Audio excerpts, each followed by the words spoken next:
அஸ்ஸலாமு அலைக்கும் வரஹ்மத்துல்லாஹி வபரகாத்துஹு. ஆக்யூஃபா டெய்லி டீல். பிஸ்மில்லாஹிர் ரஹ்மானிர் ரஹீம். அல்லாஹ்வின் மிகப்பெரிய கிருபையை கொண்டு நாங்கள் தெரிந்து கொண்ட சில தீன் விஷயங்களை உங்களோட பகிர்ந்து கொள்ள ஆசைப்படுறோம். அதற்கு அல்லாஹ்வின் மாதமான புனிதமான இந்த ரஜப் மாதத்தை எங்கள் சிறு பயணத்தை தொடர இருக்கிறோம். எங்களுடைய இந்த தொடக்கம் வெற்றியடைய இன்ஷா அல்லாஹ் துஆ செய்து கொள்ளுங்கள் உறவுகளே. இன்ஷா அல்லாஹ் ரஜப் மாதம் என்பது சாதாரண மாதம் அல்ல.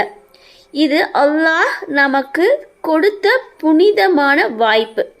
இந்த மாதத்தில் நடந்த பல இஸ்லாமிய நிகழ்வுகள் நம்மை ஈமானில் உறுதியாக நிற்க சொல்லி கொடுக்கும். இன்ஷா அல்லாஹ் அடுத்த வீடியோவில் ரஜப் மாதத்தில் நாம் என்ன செய்ய வேண்டிய அமல்கள் என்ன என்பதை விரிவாக பார்க்கலாம். இது போன்ற தீன் விஷயங்கள் தொடர்பான வீடியோக்களுக்கு ஆக்யூஃபா டெய்லி டீல் சேனலை மறக்காமல் சப்ஸ்கிரைப் பண்ணி வச்சுக்கோங்க. அல்லாஹ் நம் அனைவரையும் நேர்வழியில் நடத்துவானாக. ஆமீன். அஸ்ஸலாமு அலைக்கும் வரஹ்மத்துல்லாஹி வபரகாத்து.